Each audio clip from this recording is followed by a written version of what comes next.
نحمده ونصلي على رسوله الكريم اما بعد فاعوذ بالله من الشيطان الرجيم بسم الله الرحمن الرحيم رب اشرح لي صدري ويسر لي امري واحلل عقدة من لساني يفقهوا قولي لتجدن اشد الناس عداوة للذين آمنوا اليهود، تم اہل ایمان کی عداوت میں سب سے زیادہ سخت یہود کو پاؤ گے، والذین اشرکوا، اور ان لوگوں کو جنہوں نے شرک کیا یعنی بت پرست، وَلَتَجِدَنَّ أَقْرَبَهُمْ مَوَدَّةً، اور البتہ تم ضرور پاؤ گے ان میں سب سے زیادہ قریب محبت میں، للذین آمنوا، ایمان والوں کے لیے، کن کو؟ الذین قالوا انا نصارى، وہ جو کہتے ہیں کہ ہم نصارہ ہیں۔ ذالک، اس کی وجہ کیا ہے؟ اس کی وجہ یہ ہے کہ بأن منہم قسیسین، ان کے اندر علماء ہیں، ورہبانا، اور راہب بھی ہیں، وانہم لا یستکبرون، اور یہ کہ تکبر نہیں کرتے۔ جو ٹرو سینس میں کرسچنز ہیں وہ ایمان والوں سے سب سے زیادہ قریب ہیں، یعنی نان مسلمز میں سے سب سے زیادہ محبت میں، ہمدردی میں قریب وہ جو کہتے ہیں کہ ہم نصارہ ہیں۔ یعنی نصارہ میں سے کسی کی کوئی اٹیمپٹ حضور صلی اللہ علیہ وسلم کے قتل کی ایز سچ نہیں تھی، اور کوئی انہوں نے اس قسم کی سازشیں نہیں کی، بلکہ اس کے برعکس ہم دیکھتے ہیں کہ نجاشی، اس نے حضور صلی اللہ علیہ وسلم کے ساتھیوں کو پناہ دی حبشہ میں، اور اس کے بعد بھی یہود اور مشرکین کی نسبت جن کا دل نرم ہے مسلمانوں کے لیے وہ کون ہے؟ کرسچنز۔ ذالک، اس کی وجہ کیا ہے؟ اس کی وجہ یہ ہے کہ بأن منہم قسیسین، ان کے اندر علماء ہیں، اسکالرز ہیں، علماء۔ قسیس، قس، قاف سین سین، رات میں کوئی چیز تلاش کرنا، رات کے وقت کچھ ڈھونڈنا، اور عالم ہوتا ہی وہ ہے جو راتیں لگائے پڑھنے میں، صرف دن کے پڑھے سے عالم نہیں ہوتے آپ۔ امام بخاری کے بارے میں آتا ہے کہ انہوں نے تاریخ کبیر جو تھی وہ چاند راتوں میں بیٹھ کے چاند کی روشنی میں لکھی تھی، اور آج ہمارے سروں پہ قمقمے جلتے ہیں پھر بھی ہم کچھ نہیں لکھتے۔ بِأَنَّ مِنْهُمْ قِسِّيسِينَ، قس، رات میں کوئی چیز تلاش کرنا، مراد ہے نصارہ کے علماء جو علم کی تلاش میں کوشش کا کوئی دقیقہ نہیں اٹھا رکھتے، یعنی ٹرو سینس میں وہ علم کے متلاشی ہوتے، یعنی محنت کرتے ہیں علم کے لیے۔ اور عالم کہتے بھی باعمل کو ہیں، بے عمل کو عالم نہیں کہا جا سکتا، تو ان کے ہاں علم کے ساتھ عمل بھی پایا جاتا ہے۔ اب دیکھیں انسانیت کی خدمت کے ہر کام میں یہ سب سے آگے آگے ہوں گے۔ اب آپ دیکھیں نا کہ یہ قرآن جہاں کسی کے اندر خیر دیکھتا ہے، خوبی دیکھتا ہے، اس کو اپریشیٹ بھی کرتا ہے۔ یہ انصاف کی بات ہے، یہی قرآن کا انصاف ہے، اور ہم مسلمانوں کے اندر بھی یہی انصاف ہونا چاہیے کہ اللہ واسطے کا بیر نہیں رکھنا چاہیے کہ صرف کسی شخص سے دشمنی اس لیے کہ وہ ہمارا نہیں، ہمارے قوم سے نہیں، ہمارے قبیلے سے نہیں، ہمارے مسلک سے نہیں، ہمارے مذہب سے نہیں، ہمارے دین سے نہیں۔ نہیں، اگر بحیثیت انسان کوئی اچھے کام کر رہا ہے تو صرف اس تعصب میں کہ وہ ہمارے اس خاص فرقے سے نہیں، اس لیے وہ انسان ہی نہیں ہے، اس کا کوئی کام ہی نہیں، یہ کسی مسلمان کی صفت نہیں ہو سکتی۔ قرآن کے مزاج کے خلاف ہے یہ بات۔ کوئی بھی اچھا کام کرے، خواہ آپ کا دشمن ہی کیوں نہ ہو، اس کو ریکگنائز کرے کہ ہاں اس نے اچھا کیا۔ دل تھوڑا کھلا کر لیں، کوئی نقصان نہیں ہوگا دل کھلا کرنے سے۔ اللہ تعالیٰ فرماتے یہ اس وجہ سے کہ ان کے اندر قسیس موجود ہے، علماء ہیں۔ تو جس قوم کے اندر علماء ہوتے ہیں، جس قوم کے اندر محنتی لوگ ہوتے ہیں، وہی قومیں ترقی کرتی ہیں۔ وَرُهْبَانًا، اور راہب بھی ہیں۔ راہبہ کا مطلب ہوتا ہے ڈرنا، راہب ڈرنے والا، یعنی اللہ سے ڈرنے والے بھی ہیں، اور اس کے لیے قربانیاں بھی کرتے ہیں۔ پوری پوری زندگیاں یہ لوگ اپنی کھپا دیتے ہیں۔ ایک ترقی یافتہ ملک کو چھوڑ کر مدر ٹریزا ایک ایسے علاقے میں رہی جہاں کوڑیوں اور نابیناؤں کے اندر اس نے اپنی زندگی بسر کی۔ یہ اس کا عمل کس لیے تھا؟ یعنی اپنے دین کی محبت میں اور اللہ کی محبت میں ہی تھا۔ اب اس کا انجام یا معاملہ کیا ہے وہ میں اور آپ جج نہیں ہیں، نہ ہمیں اس وقت کچھ بولنے کی ضرورت ہے اس پر، وہ تو جو اصول ہے اسلام کا وہ اپنی جگہ ہے۔ لیکن ایک مثال کے طور پر آپ دیکھیں کہ اس وقت بھی دنیا میں بظاہر انسانیت کی خدمت کے دو ذرائع، علم اور طب. روحانی علاج کے لیے علم دو اور جسمانی علاج کے لیے ہاسپٹلز بناؤ. تو آپ دیکھیں گے کہ عموماً ان لوگوں نے انہی دو چیزوں پر کام کیا ہے، علم کو بھی پھیلایا ہے اور علاج بھی کیا ہے لوگوں کا. تو یہ ان کی بہرحال خوبیاں ہیں. تو فرمایا کہ ان کے اندر عالم بھی ہیں، راہب بھی ہیں. اس کا یہ مطلب نہیں کہ ان کی ساری خرابیوں پہ پردہ پڑ گیا، وہ خرابیاں اپنی جگہ ہیں. وَأَنَّهُمْ، اور تیسری بڑی خوبی، لا يَسْتَكْبِرُونَ، تکبر نہیں کرتے، عاجزی ہے ان کے اندر. آپ دیکھیں کہ ہم مسلمانوں کے اندر کتنی اکڑ ہے، یہ کام نہیں کرنا، یہ نہیں کرنا، بھوکے مر جائیں گے، جھاڑو نہیں دیں گے کہیں. اور ان لوگوں کے آپ دیکھیں کہ چھوٹے سے چھوٹا کام کرنے کو تیار ہو جائیں گے. ثُمَّ قَفَّيْنَا عَلَىٰ آثَارِهِمْ بِرُسُلِنَا، پھر بھیجے ہم نے ان کے آثار پر، یعنی پے در پے، ان کے قدموں کے نشان پر، یعنی ان کے بالکل پیچھے پیچھے اپنے کئی رسول بھیجے. وَقَفَّيْنَا بِعِیسَىٰ ابْنِ مَرْیَم، اور سب کے بعد عیسیٰ ابن مریم علیہ السلام کو مبعوث کیا. وَآتَيْنَاهُ الْإِنْجِیلَ، ہم نے اس کو انجیل عطا کی. وَجَعَلْنَا فِي قُلُوبِ الَّذِينَ اتَّبَعُوهُ رَأْفَةً وَرَحْمَةً، اور ڈال دی ہم نے ان لوگوں کے دلوں میں جنہوں نے اس کی پیروی کی. کس کی؟ عیسیٰ علیہ السلام کی. کیا ڈال دی؟ رأفةً ورحمہ، شفقت اور رحمت. ورہبانیۃ ابتدعوها، اور رہبانیت انہوں نے خود اس کی بدعت ایجاد کر لی تھی. ما کتبناها علیہم، ہم نے ان پر فرض نہیں کیا، الا ابتغاء رضوان اللہ، مگر اللہ کی خوشنودی کی طلب میں انہوں نے خود ہی یہ کام کیا. فما رأوها حق رعایتها، پھر اس کی پابندی کرنے کا جو حق تھا وہ انہوں نے ادا نہ کیا. فآتینا الذین آمنوا منہم اجرہم، ان میں سے جو لوگ ایمان لائے تھے ان کا اجر ہم نے ان کو عطا کر دیا. وکثیر منہم فاسقون، اور ان کی اکثریت بھی فاسق تھی. رأفت یعنی رقیق القلب ہونا، اور رحمت وہ جذبہ جس کے تحت وہ آپس میں ایک دوسرے کی مدد کرتے تھے، یعنی نرم دل بھی تھے. عیسیٰ علیہ السلام خود بھی بہت رقیق القلب تھے، خلق خدا کے لیے بڑے شفیق اور رحیم تھے. ان کی سیرت کا یہ اثر ان کے پیروکاروں میں بھی سرایت کر گیا کہ وہ اللہ کے بندوں پہ بڑا ترس کھاتے اور ہمدردی کے ساتھ ان کی خدمت کرتے. اور آج تک ہم یہ تاثیر ان کے اندر دیکھتے ہیں کہ انسانوں کے حق میں جتنے عیسیٰ علیہ السلام کے فالوورز نرم دل اور ہمدرد ہیں اتنے دوسری اقوام نہیں ہیں. یہاں یہ بھی پتہ چلتا ہے نا کہ قرآن کسی کی خوبی کو بھی کس طرح ریکگنائز کرتا ہے، اور بنیادی طور پر تو یہ خوبی اللہ نے خود ان کو عطا کی تھی. وجعلنا، ہم نے ڈالا تھا یہ سب. وجعلنا فی قلوب الذین اتبعوہ رأفۃ ورحمہ، ان کے دلوں میں ہم نے ترس اور رحم ڈال دیا تھا. اور ہم مسلمانوں سے بھی تو یہی توقع کی گئی نا، رحماء بینہم ورہبانیۃ ابتدعوہا، اور رہبانیت انہوں نے خود اس کی بدعت ایجاد کر لی تھی.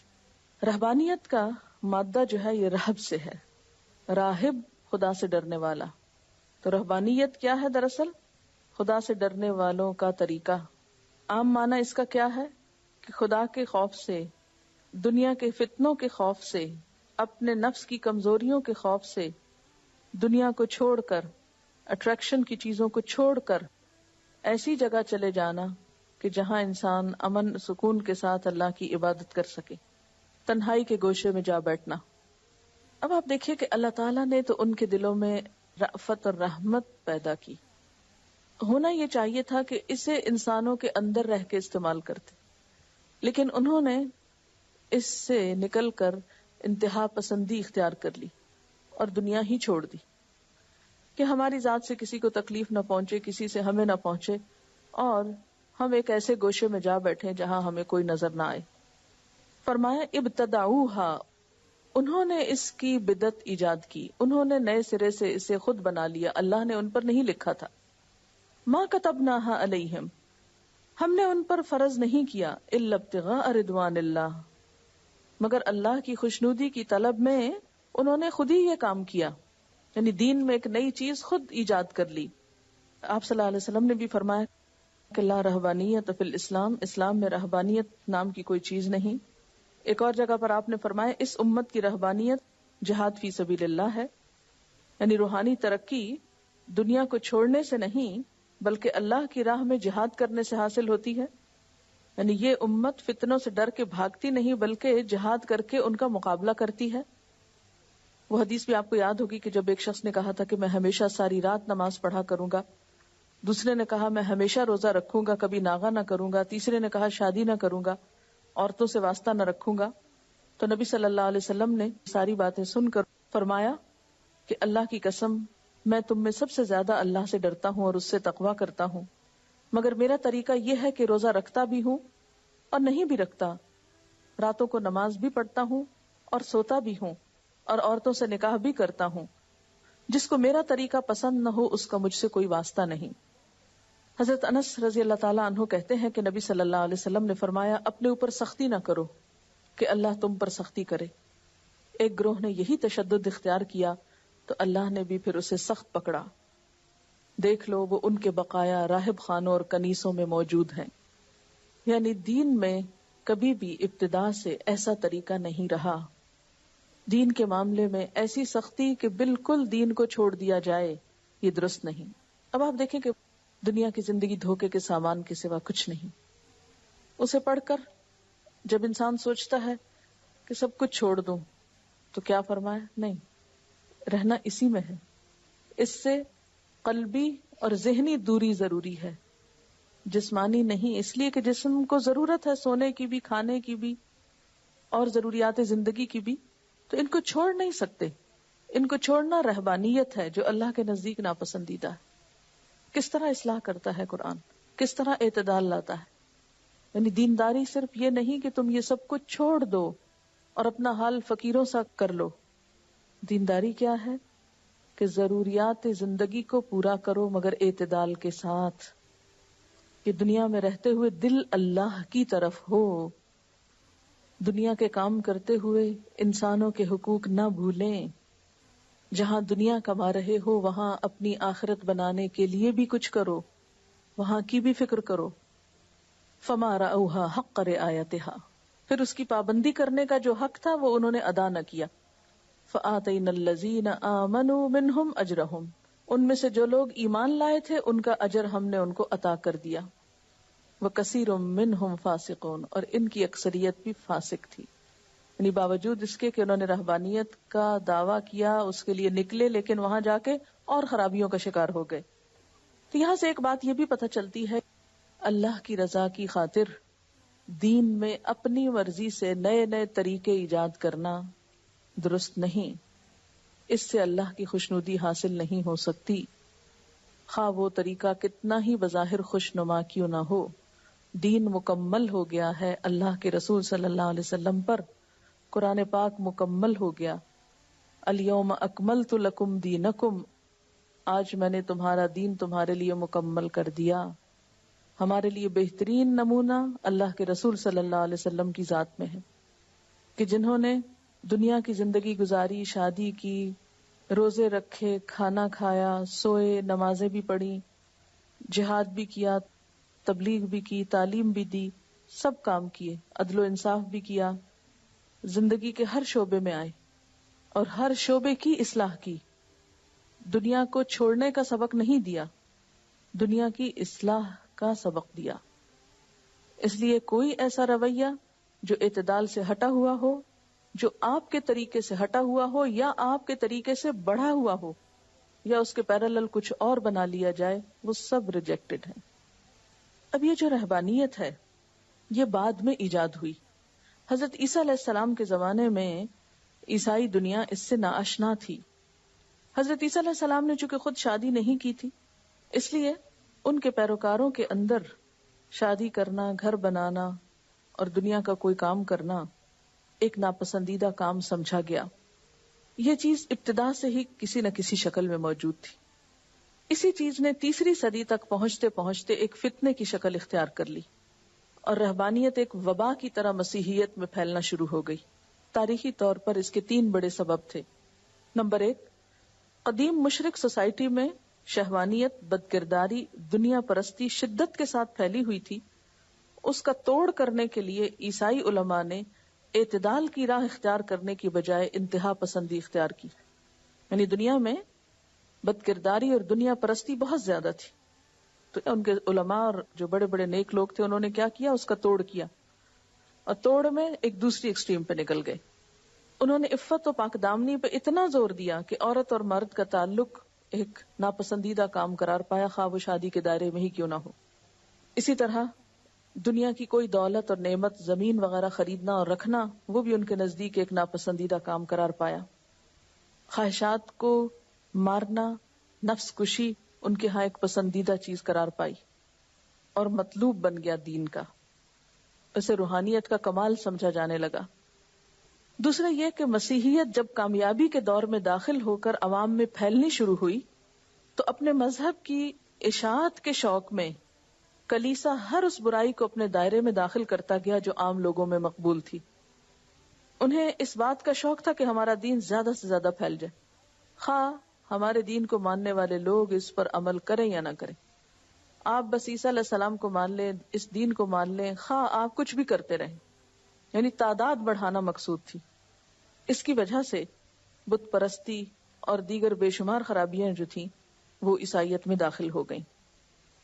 قدیم زمانے کے تعویذ گنڈے، فال گیری، غیب گوئی، جن بھوت بگانے کے عمل، سب وہ کام عیسائی درویشوں نے شروع کر دیے جو مشرک اقوام کرتی تھی.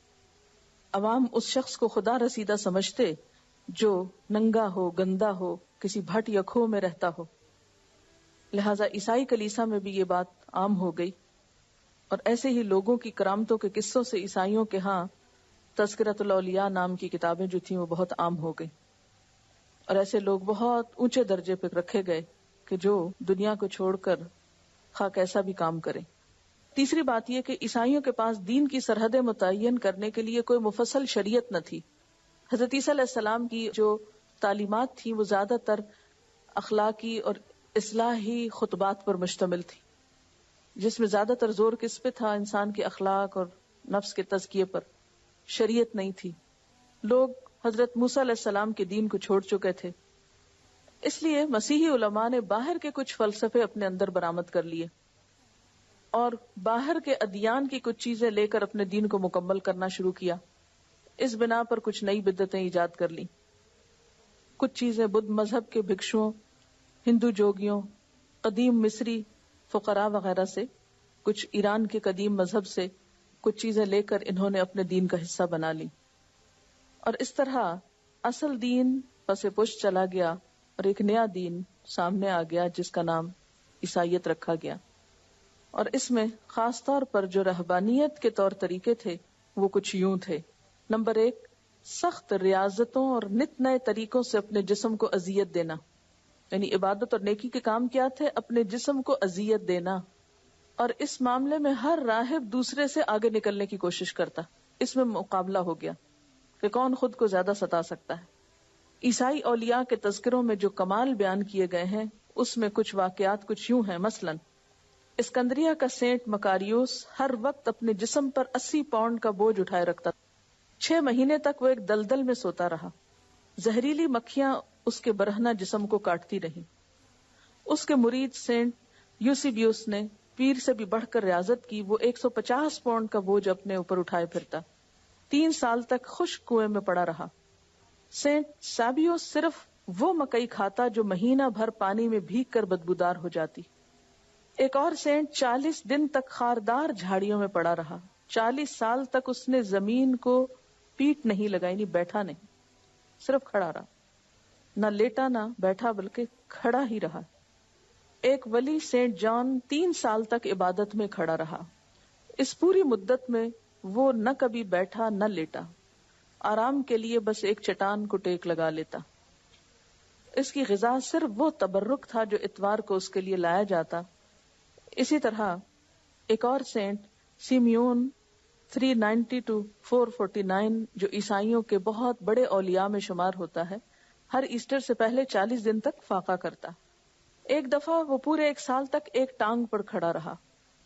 بسا اوقات وہ اپنی خانقاہ سے نکل کر ایک کنویں میں جا رہتا.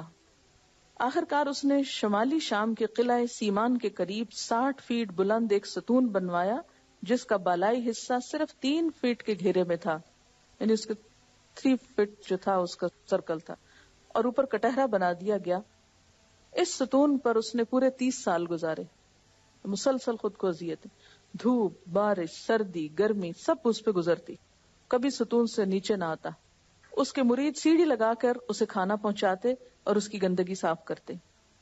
پھر اس نے ایک رسی سے اپنے آپ کو باندھ لیا اس ستون کے ساتھ. رسی اس کے گوشت کے اندر پیوست ہو گئی، یعنی جسم کے اندر. گوشت سڑ گیا، اس میں کیڑے پڑ گئے. جب کوئی کیڑا اس کے پھوڑوں سے گرتا تو اسے اٹھا کے پھر اوپر رکھتا، کہتا کہ کھا جو کچھ خدا نے تجھ کو دیا. ہنسنے کی بات نہیں ہے، لیکن حیرت ہوتی ہے کہ ان سب چیزوں کو نیکی سمجھا گیا. مسیحی عوام دور دور سے اس کی زیارت کے لیے آتے. جب وہ مرا تو مسیحی عوام کا فیصلہ یہ تھا کہ وہ عیسائی ولی کی بہترین مثال تھا. اس دور کے عیسائی اولیاء کی جو خوبیاں بیان کی گئیں وہ ایسی مثالوں سے بھری پڑی. کسی ولی کی تعریف یہ تھی کہ 30 سال تک وہ بالکل خاموش رہا، کبھی اسے بولتے نہ دیکھا گیا. کسی نے اپنے آپ کو چٹان سے باندھ رکھا، کوئی جنگلوں میں مارا مارا پھرتا، گھاس کھا کے گزارا کرتا، کوئی بیڑیوں سے اپنے آپ کو باندھے رکھتا، یعنی خود کو رسیوں بیڑیوں سے باندھ دیتا. کچھ لوگ جانوروں کے بھٹوں یا خشک کنووں یا پرانی قبروں میں رہتے. کچھ لوگ ننگے رہتے، زمین پر رینگ کر چلتے. ایسے ہی ولیوں کی کرامات کے چرچے ہر طرف پھیل گئے. ان کے مرنے کے بعد ان کی ہڈیاں خانقاہوں میں محفوظ رکھی جاتی. مولانا مودودی لکھتے ہیں کہ میں نے خود کوہ سینا کے نیچے سینٹ کیتھرائن کی خانقاہ میں ایسی ہی ہڈیوں کی پوری لائبریری سجی ہوئی دیکھی ہے، جس میں اولیاء کی کئی پاؤں کی ہڈیاں، کئی ہاتھوں کی ہڈیاں کرینے سے رکھی ہوئی تھی. ایک ولی کا پورا ڈھانچہ شیشے کی الماری میں رکھا ہوا تھا، یعنی پوری لائبریری بنی ہوئی. ان کی دوسری خصوصیت یہ تھی کہ ہر وقت گندے رہتے تھے، صفائی سے بہت پرہیز کرتے. صرف یہ جاننے کی حد تک ہے کیونکہ ہمارے ہاں بھی یہ جراثیم آئے ہیں. ہم نے بھی نیک انہی لوگوں کو کہا جنہوں نے ایسے کام کیے. نہانا یا جسم کو پانی لگانا ان کے نزدیک سخت منع تھا. ان کے نزدیک یہ خدا پرستی کے خلاف بات تھی. جسم کی صفائی کو وہ روح کی نجاست سمجھتے. سینٹ اینتھنی کی خوبی یہ بیان کی جاتی کہ اس نے مرتے دم تک اپنے پاؤں کبھی نہ دھوئے. سینٹ ابراہیم جب سے مسیحیت میں داخل ہوا پورے 50 سال اس نے نہ منہ دھویا نہ پاؤں دھوئے. ایک مشہور راہبہ کنواری سلویا نے عمر بھر اپنی انگلیوں کے سوا جسم کے کسی حصے کو پانی نہیں لگنے دیا. ایک کانوینٹ کی 130 راہبات کی تعریف میں لکھا گیا کہ انہوں نے اپنے پاؤں کبھی نہیں دھوئے. غسل کا نام سن کر ان کے بدن پہ لرزہ چڑھ جاتا. تیسری بات یہ کہ رہبانیت کی وجہ سے ازدواجی زندگی بالکل حرام کر دی گئی، شادی نہیں کرنی، نکاح کے رشتے کو کاٹ پھینکا گیا. 4 اور 5ویں صدی کی تمام مذہبی تحریریں اس خیال سے بھری ہوئی ہیں کہ تجرد سب سے بڑی اخلاقی قدر ہے. عفت کے معنی یہ ہیں، یعنی پاک دامنی کے معنی یہ ہے کہ انسان جنسی تعلق سے قطعی احتراز کرے، خواہ میاں بیوی کا تعلق ہی کیوں نہ ہو. پاکیزہ روحانی زندگی کا کمال یہ سمجھا جاتا کہ آدمی اپنے نفس کو بالکل مار دے اور اس میں جسمانی لذت کی کوئی خواہش تک باقی نہ چھوڑے. ان لوگوں کے نزدیک خواہش کو مارنا اس لیے ضروری تھا کہ اس سے حیوانیت کو تقویت پہنچتی. ان کے نزدیک لذت اور گناہ ایک ہی چیز تھے، یعنی کسی بھی چیز سے اٹریکٹ ہونا یا اس میں خوشی کا ملنا یہ سب گناہ ہے. سینٹ باسل ہنسنے اور مسکرانے تک کو ممنوع قرار دیتا، یعنی عام روزمرہ زندگی میں انسانوں سے معاملہ کرتے ہوئے مسکرا نہیں سکتے، حالانکہ اللہ کے رسول صلی اللہ علیہ وسلم کا کیا سب سے زیادہ مسکرانے والے انسان تھے. راہب کے لیے ضروری تھا کہ وہ شادی کرنا تو درکنار عورت کی شکل تک نہ دیکھے. اگر شادی شدہ ہو اور راہب بننے کا خیال آ جائے تو بیوی کو چھوڑ کر نکل جائے. مردوں کی طرح عورتوں کے دل میں بھی یہ بات بٹھائی گئی کہ اگر وہ آسمانی بادشاہت میں داخل ہونا چاہتی ہیں تو ہمیشہ کنواری رہیں، شادی شدہ ہوں تو اپنے شوہروں کو چھوڑ دیں. سینٹ جیروم جیسا ممتاز مسیحی عالم کہتا ہے کہ عورت مسیح کی خاطر راہبہ بن کر ساری عمر کنواری رہے، وہ مسیح کی دلہن ہے. اس عورت کی ماں کو خدا یعنی مسیح کی ساس mother in law of God ہونے کا شرف حاصل ہے. ایک اور مقام پر سینٹ جیروم کہتا ہے عفت کی کلہاڑی سے ازدواجی تعلق کی لکڑی کو کاٹ پھینکنا سالک کا اول کام ہے. ان تعلیمات کی وجہ سے مذہبی جذبہ طاری ہونے کے بعد ایک مسیحی مرد یا ایک مسیحی عورت پر اس کا پہلا اثر یہ ہوتا کہ خوشگوار ازدواجی زندگی ہمیشہ کے لیے ختم ہو جاتی. چونکہ مسیحیت میں طلاق اور تفریق کا رستہ بند تھا، اس لیے نکاح کے رشتے میں ہوتے ہوئے میاں بیوی ایک دوسرے سے جدا رہتے. یعنی طلاق نہیں دے سکتے تھے، اور نہ وہ دوسرا پیئر جو ہے وہ کہیں اور شادی کر سکتا، کیونکہ طلاق تو ہو ہی نہیں سکتی. اس لیے اگر ایک راہب بنا ہے تو دوسرے کو بھی سزا بھگتنا ہے. سینٹ نائلس 2 بچوں کا باپ تھا. جس پر اس رہبانیت کا دورہ پڑا تو اس کی بیوی روتی رہ گئی اور وہ اس سے الگ ہو گیا. سینٹ امون نے شادی کی. پہلی ہی رات اپنی دلہن کو ازدواجی تعلق کی نجاست پہ واز سنایا اور دونوں نے بالاتفاق طے کر لیا کہ جیتے جی ایک دوسرے سے الگ رہیں گے. سینٹ ابراہم شادی کی پہلی رات اپنی بیوی کو چھوڑ کر فرار ہو گیا. یہی کام سینٹ الیکس نے کیا. اسی طرح اور بہت سے اولیاء کے تذکرے اسی قسم کی باتوں سے بھرے ہوئے ہیں. ایک پادری کی تعریف میں سینٹ گریگوری لکھتا ہے کہ 40 سال تک وہ اپنی بیوی سے الگ رہا، حتیٰ کہ مرتے وقت جب اس کی بیوی اس کے قریب گئی تو اس نے کہا عورت دور ہٹ جا. اصل میں عورت کو شیطان کا جنجال سمجھتے ہیں نا مسیحیت میں. چوتھی بات یہ کہ خاندانی رشتے بھی ختم کر دیے گئے. اسلام کتنا زیادہ صلہ رحمی کا حکم دیتا ہے، اور وہاں کیا تھا کہ ماں باپ بہن بھائی ان سب رشتوں کو بھی ختم کر دو. مسیحی ولیوں کی نگاہ میں بیٹے کے لیے ماں باپ کی محبت، بھائی کے لیے بھائی بہنوں کی محبت، باپ کے لیے اولاد کی محبت بھی ایک گناہ تھی. ان کے نزدیک روحانی ترقی کے لیے ناگزیر تھا کہ آدمی ان سارے تعلقات کو توڑ دے. مسیحی اولیاء کے تذکروں میں ایسے دلدوز واقعات ملتے ہیں جنہیں پڑھ کر انسان کے لیے ضبط مشکل ہو جاتا ہے. ایک راہب ایواگریس نے سال ہر سال صحرا میں ریاضتیں کی. ایک روز یکایک اس کے پاس اس کی ماں اور اس کے باپ کے خط پہنچے جو سالوں سے اس کی جدائی میں تڑپ رہے تھے. اسے اندیشہ ہوا کہ خط پڑھ کر اس کے دل میں انسانی محبت کے جذبات نہ جاگ اٹھے. اس نے کھولے بغیر آگ میں جھونک دیے.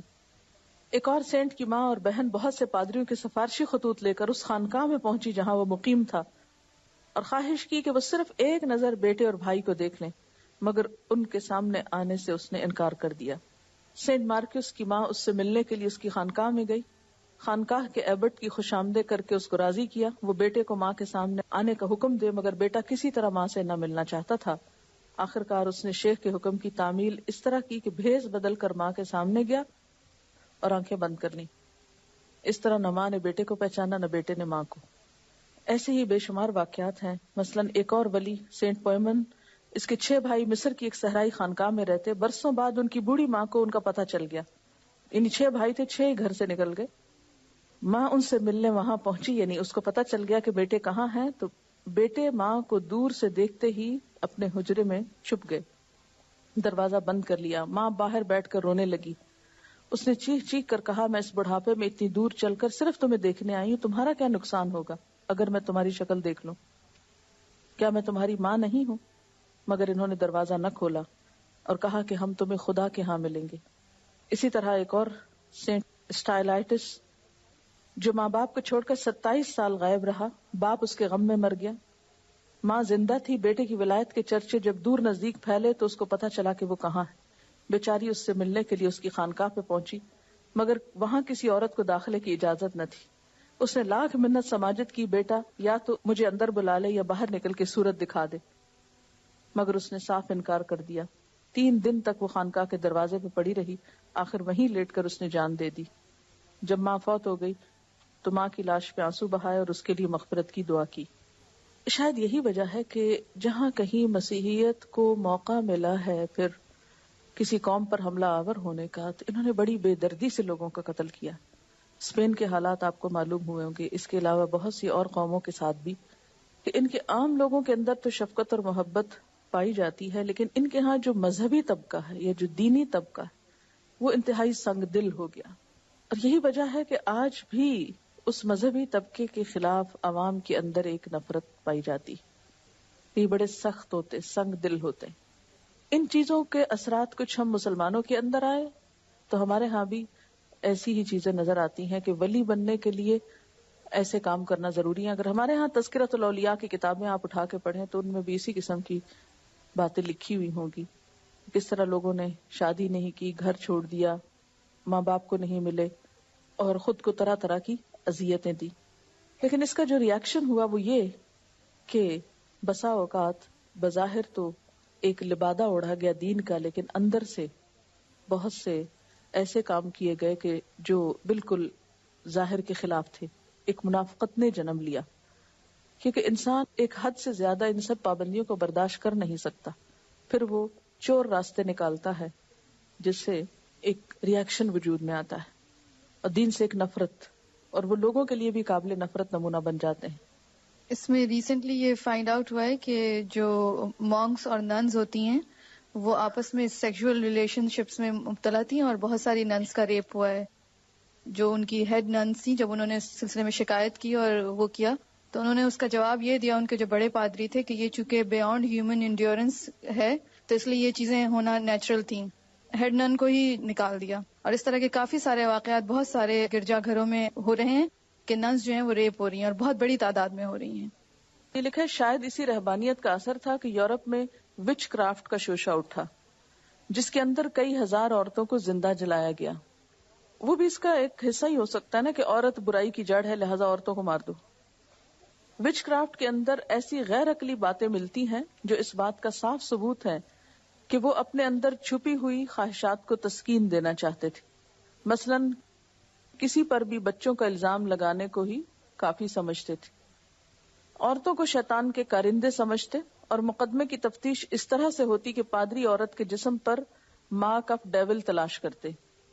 وہ کہتے شیطان نے اس پر ضرور کوئی نشان لگایا ہوگا تاکہ جب وہ دوسری بار آئے اپنے کارندوں کو پہچاننے میں آسانی رہے. ٹرائل کے لیے عورت کی بے گناہی ثابت کرنے کے لیے اسے ہاتھ پاؤں باندھ کر پانی میں ڈال دیتے. اگر وہ ڈوب جاتی اس کا مطلب وہ بے گناہ تھی، تو انصاف ہو گیا.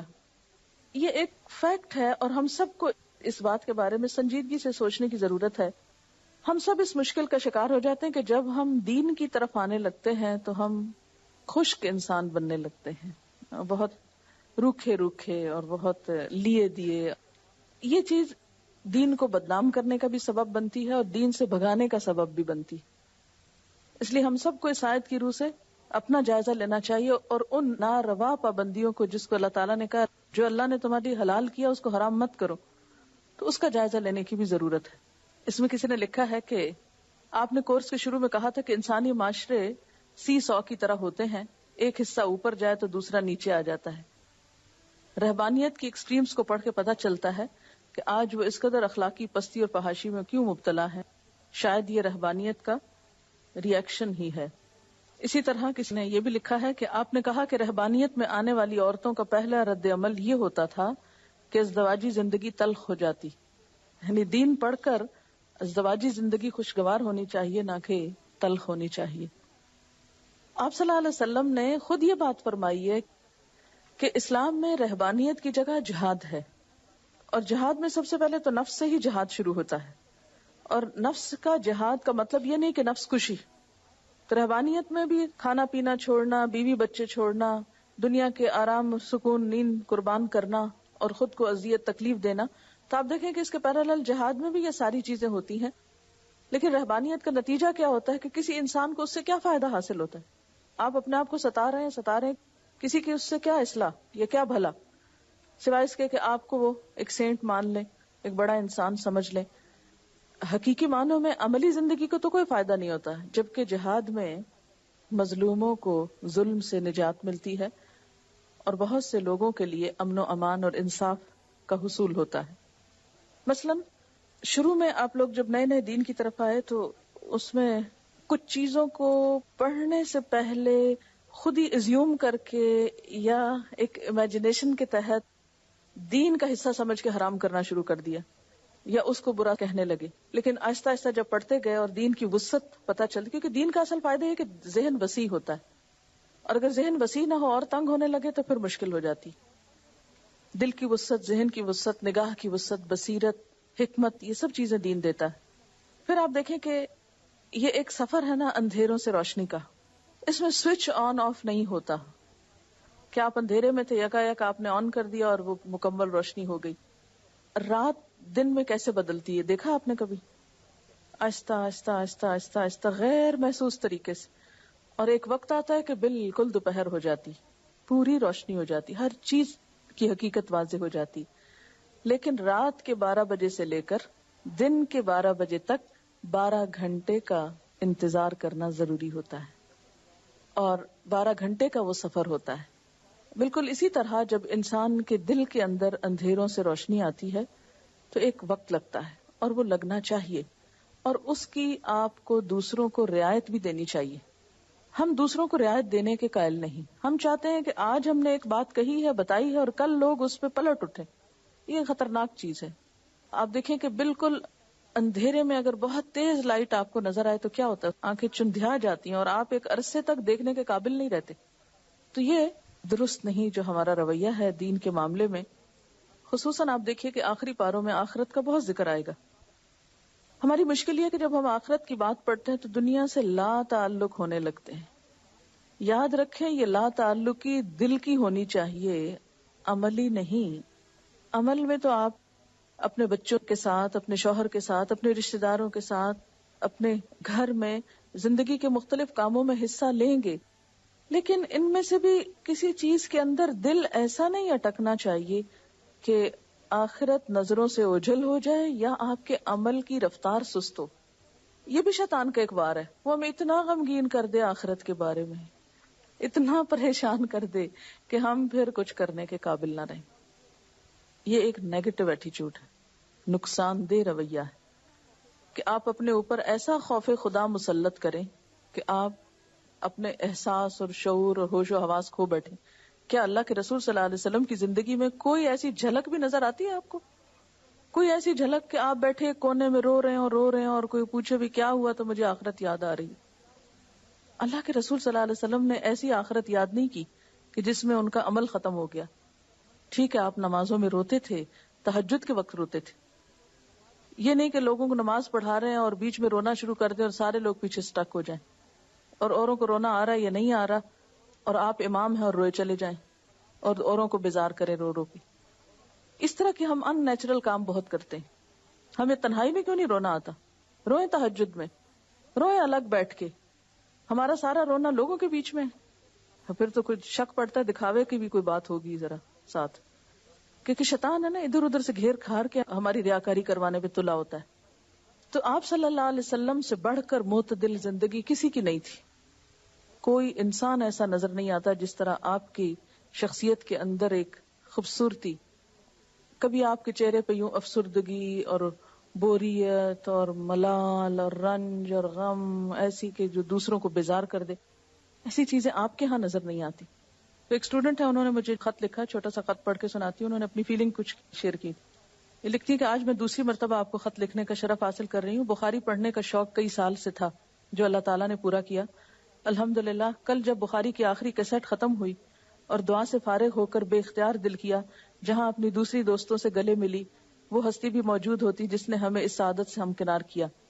کتنی محنت سے پکی ہوئی کھیر ہماری جھولی میں ڈال دی.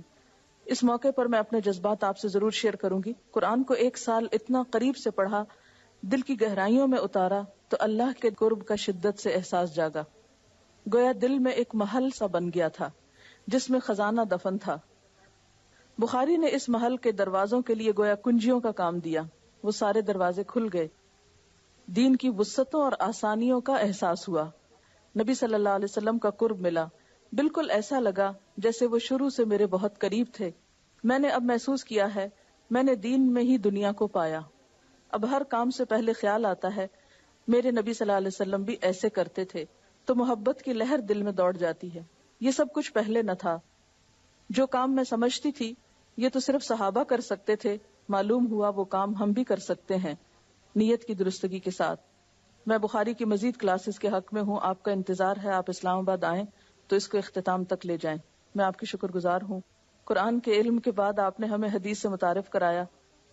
مثلا کسی بھی چیز کو آپ پڑھتے رہے، قرآن کی تفسیر پڑھتے رہے. جب 2 سلائیڈز دیکھی تو کیسے دل کھل گیا؟ کھلا نا. جب وہی چیز تصویر میں دیکھتے ہیں تو کیا ہوتا ہے؟ کیا فرق ہوتا ہے؟ وہ جو ہم امیجن نہیں کر پاتے جب وہ تصویر سامنے آتی ہے تو وہ لگتا ہے اچھا یہ بات تھی. وہ بھولتا نہیں نا. قرآن سے اور محبت ہونے لگتی ہے. خوبصورت چیز سامنے آتی ہے کہ اچھا ہم سمجھتے تھے شاید قرآن تو ایک مقدس کتاب ہے جس کا دنیا سے کوئی تعلق نہیں، حالانکہ وہ ماں کے پیٹ کے اندر کے اندھیروں میں جو کچھ ہو رہا ہے اس کو بھی کھول کے بیان کر رہا ہے نا. نبی صلی اللہ علیہ وسلم کے زمانے میں یہ سب کچھ نہیں تھا، لیکن تصویر کشی اتنی زبردست کی گئی کہ آج جو کچھ ہم تصویروں میں دیکھ رہے ہیں حقیقت میں وہی وہاں موجود ہے. تو بالکل اسی طرح دین کی وسعت اس وقت آتی ہے جب پریکٹیکل اگزامپل سامنے آتی. تو نبی صلی اللہ علیہ وسلم کی ذات جو ہے وہ دراصل کیا ہے؟ ان سارے اصولوں کی ایک پریکٹیکل اگزامپل ہے، ایک تصویر جسے کہتے ہیں. اسے دیکھ کے دل کھل جاتا ہے ایک وسعت فیل ہوتی ہے دین کے اندر. ہمارے ہاں الحمدللہ قرآن کے ساتھ لوگوں کا جیسا تیسا بھی ایک تعلق ضرور ہے، چاہے قرآن خوانی کرتے ہیں، چاہے کسی بھی طرح حفظ کرتے ہیں، کچھ پڑھتے ہیں، لیکن حدیث کے ساتھ تعلق نہیں ہے.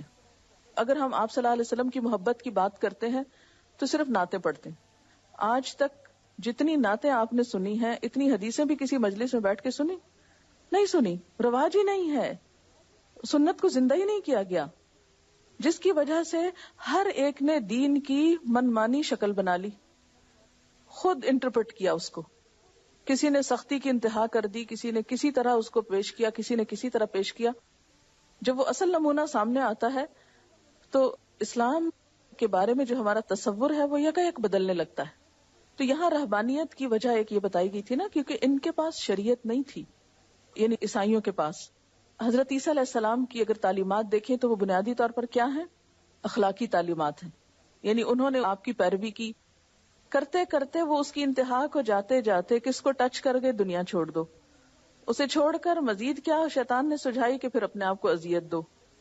اور اس طرح وہ دین کا ایک نیا ہی خود ساختہ نقشہ بن گیا جو اصل دین تھا ہی نہیں. ہم نے بھی کچھ ایسا ہی کیا ہے کہ ہم نے اللہ والے جب کہلانا چاہا تو خود ساختہ نقشے اس کے بنائے. اب دیکھیں نا، ایک چیز جو آپ نے دیکھی نہ ہو، اگر آپ سے کہا جو اسے ڈرا کریں، نہیں کوئی بھی ایک چیز، تو تصور سے جس چیز کو آپ ڈرا کریں گے تو ہر ایک کی ڈرائنگ کیا ہوگی؟ مختلف ہوگی. اور جب آپ ماڈل سامنے دیکھ لیں گے پھر ڈرا کریں گے تو کتنا فرق ہوگا؟ 19-20 کا ہوگا نا، یا 18-20 کا ہوگا، 10-20 کا تو نہیں ہوتا نا. تو امیجنیشن سے ایک اسلام کی تصویر ہم نے بنائی ہوئی ہے اور ایک حقیقی ماڈل ہے. ان دو کی تصویر میں بہت بڑا فرق ہے. سچی بات ہے، میرے اپنے اندر جو ایک وسعت اور ٹالرنس اور وہ چیزیں آئی ہیں وہ پی ایچ ڈی کے بعد آئی ہیں، اس سے پہلے نہیں. اگر آپ میرا وہ پہلا روپ دیکھیں تو ڈر جائیں کہ میں خود کتنی شدید تھی دین میں. ایک تو ایج کا بھی فیکٹر ہوتا ہے کہ نیا نیا دین پڑھا، یہ نہیں ہونا چاہیے، وہ نہیں ہونا چاہیے، یہ صحیح نہیں، وہ صحیح نہیں. لیکن پتہ چلا کہ نہیں، اللہ کے رسول صلی اللہ علیہ وسلم نے اس طریقے سے کوئی دین نہیں پھیلایا، اور یہ دین سے لوگوں کو بھگانے کا کام ہے سارا. جس طریقے سے ہم جوش میں آ کر دین کی خیرخواہی اور وفاداری میں کرتے ہیں، الٹا نقصان دیتے ہیں. اچھا، ایک اور کمنٹ ہے رہبانیت کے بارے میں. رہبانیت کے لیے ایک بڑی خصوصیت تجرد کا مطلب ہوتا ہے شادی نہ کرنا، یہ قرار دی گئی. مردوں اور خواتین کے لیے مجرد رہنا عفت اور پاکیزگی کا سب سے بڑا معیار قرار پایا. اس کے لیے اللہ تعالیٰ کی طرف سے حلال تعلق کو بھی گناہ سمجھا گیا. اس انتہا کو اپنانے کے بعد اس کا حق ادا نہ کیا گیا، اور اس میں دوسری انتہا سامنے آئی جو مارچ کے بزنس ریکارڈر میں چھپی ہے. یعنی ایک دوسری انتہا جو ہے، یعنی آپ شادی نہ کریں، تعلق نہ رکھیں، مرد اور عورت قریب نہ جائیں. تو اب اس کا ریئیکشن کیا ہوا نا، تو یہ اس مارچ کا بزنس ریکارڈر ہے، اس میں یہ خبر ہے. اس مضمون کے مطابق پریسٹ اور مشنریز ننس کو سیکشل ریلیشنز پر مجبور کرتے ہیں، اور یہ واقعات اتنی بڑی تعداد میں سامنے آئے ہیں کہ ویٹیکن کو بھی یہ بات ماننی پڑی ہے. لیکن ویٹیکن اس کو چند ممالک تک محدود کر رہا ہے. مگر مشنری نیوز ایجنسی کے مطابق یہ واقعات کم و بیش 23 ممالک میں پیش آئے ہیں، جن میں امریکہ، برازیل، انڈیا وغیرہ شامل ہیں. اس سلسلے میں چرچ کا رویہ انتہائی منافقانہ ہے، اور انہوں نے اس بات کا اعتراف تو کیا ہے کہ ایسے واقعات پیش آ رہے ہیں، لیکن انہوں نے میڈیا پہ زور دیا کہ وہ اس طرح کے واقعات بیان کرتے وقت ان لوگوں کی نیک خدمات کو بھی یاد رکھیں. اب آپ خود سوچیں کہ ایک طرف کسی کا اسکینڈل آپ لا رہے ہیں، دوسری طرف اس کی نیک خدمات، تو دین کا کون سا نمونہ سامنے آئے گا؟ قول اور فعل میں تضاد نا. تو یہ تو اور منافقت کو جنم دینے والی بات ہے. ساتھ ہی انہوں نے اس بات کو ڈیفینڈ کرنے کی کوشش کی ہے کہ چونکہ کچھ ملکوں کے جغرافیائی معاشی حالات انسانی ہمت اور حوصلے سے باہر ہیں، اس لیے ایسے حالات میں کام کرنے والے ہزاروں پریسٹ اور مشنریز بہت سے نفسیاتی مسائل کا شکار ہو جاتے ہیں، اور اس قسم کے منفی واقعات ان افراد کی اچھی خدمات کو مان نہیں کر سکتے، اور لوگوں کو ان کی مشکلات کا اندازہ کرنا چاہیے. مشنریز کی ایک سپیریئر مدر کے مطابق ویٹیکن نے اس سلسلے میں کوئی قدم نہیں اٹھایا. اس کے برعکس ایک سپیریئر مدر کے بشپ سے کئی مرتبہ ایسے واقعات کی شکایت کے نتیجے میں اسے کام سے فارغ کر دیا گیا. ویٹیکن نے اس معاملے میں جان بوجھ کر چشم پوشی اختیار کر رکھی ہے، جس سے یہ مسئلہ سنگین ہوتا جا رہا ہے. اس کا حل یہ نہیں کہ میڈیا یہ نہ بتائے، وہ نہ، فحاشی کی خبریں تو ویسے ہی نہیں آنی چاہیے. اسلامی اعتبار سے تو کوئی بھی اسکینڈل کسی کا سامنے نہیں آنا چاہیے، لیکن اس کا حل یہ ہے کہ انسانوں کو فطرت کی طرف لوٹانا چاہیے، ان کو شادی کی اجازت ہونی چاہیے، مذہب کے نام پر ان کا استحصال نہیں ہونا چاہیے. اور اس میں آپ دیکھیں کہ بنیادی طور پر یہ ان کے مذہب کو پھیلانے کی ریکوائرمنٹ بھی تو ہے نا، کیونکہ شادی کے جنجال میں پھنس کر انسان کے قدم رک جاتے ہیں، بہت سی چیزیں سوچنی پڑتی. جب اور ذمہ داری کوئی نہیں ہوتی تو پھر وہ چاہے افریقہ کے جنگلوں میں گھومے یا کہیں اور، صرف اپنی ہی ذات کی فکر ہے. جب انسان کے بچے ہوتے ہیں تو بہت کچھ سوچ کر انسان پھر آگے بڑھتا ہے. ایسے میں دین اسلام نے جس چیز کو عبادت قرار دی، اسلام میں شادی ہمارے ہاں کیا ہے؟ عبادت ہے. اور اس سے نفرت جو ہے وہ آپ صلی اللہ علیہ وسلم کی سنت سے منہ موڑنا. آپ نے فرمایا جو میری سنت سے منہ موڑے اس کا مجھ سے کوئی تعلق نہیں.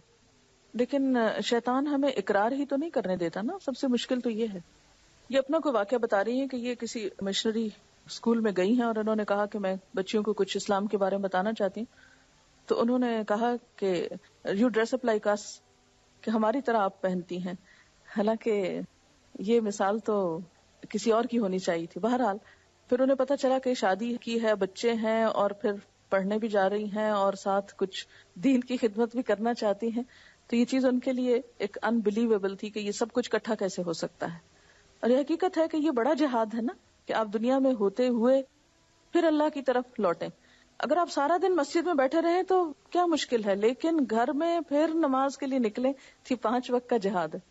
یہ کسی نے لکھا ہے کہ جب قرآن پڑھتے ہیں تو لوگ کہتے ہیں اسلام میں رہبانیت نہیں، یا پردہ کیے ہوئے کوئی دیکھ لے تو کہتے ہیں اسلام میں رہبانیت نہیں. میرے پاس انہیں سمجھانے کے لیے کوئی بات نہیں ہوتی، کیا کرنا چاہیے؟ وہ کیوں سمجھتے ہیں آپ کو راہب؟ بولتے نہیں آپ کسی سے، ہنستے نہیں، خوش نہیں ہوتے، کسی کو خوش کرتے نہیں، تو پھر کہیں گے نا صحیح کہتے ہیں. ہمارے ہاں جب بھی کوئی کسی دین پر عمل کرتے ہوئے دیکھتا تو انہیں یہ حدیث یاد آ جاتی ہے، لا رہبانیہ فی الاسلام. لیکن یہ حدیث انہیں کیوں نہیں یاد آتی کہ اس امت کی رہبانیت جہاد فی سبیل اللہ ہے؟ اس لیے کہ آپ نے بتائی نہیں. اصل بات یہ ہے کہ انہیں معلوم ہی نہیں کہ رہبانیت کیا ہے اور جہاد کیا ہے. اب یہ بتانا آپ کا کام ہے. اس میں انہوں نے بہترین مثال دی رہبانیت کی، کہ رہبانیت کا آغاز کس لیے ہوا تھا؟ نیک نیتی سے ہوا تھا نا. کیا نیت تھی ان کی؟ الا ابتغاء رضوان اللہ، اللہ کی رضا چاہنے کے لیے رہبانیت اختیار کی تھی. لیکن چونکہ طریقہ کار درست نہ تھا، لہذا اچھی نیت ہونے کے باوجود بھی وہ دین کے لیے نقصان دہ ہوئی چیز. تو جب بھی ہم دین میں خود ساختہ طریقے ایجاد کریں گے، من گھڑت باتیں ڈال دیں گے، چاہے اچھی نیت سے ہی، اور صحیح طریقہ کار نہ پتا ہوگا تو سپائل کر دیں گے. بالکل ایسے ہی جیسے ایک شخص بہت اچھی نیت کے ساتھ کوئی کھانا پکانے کھڑا ہو، لیکن اس کو پکانا نہیں آتا، آٹا گوندنا نہیں آتا، لیکن نیت بڑی اچھی ہے، شوق ہے، محبت ہے کسی کی خدمت کرنے کا، کہ اس کو پکا کے کھلائیں گے. نتیجہ کیا نکلتا ہے؟ بگاڑ دے گا اس کو. تو اس سے کیا پتا چلتا ہے کہ کسی بھی کام میں محض اچھی نیت کافی نہیں. کیونکہ عام طور پہ ہم یہ کہتے ہیں نا، جب بھی کوئی غلط کام کر رہے تو کوئی منع کرے کہ ایسا نہیں کرو، کہتے نہیں ہماری نیت تو نہیں خراب، ہماری نیت بہت اچھی. آپ کو یاد ہوگا کہ احسن عمل کی 2 بنیادیں آپ کو بتائی گئی تھی.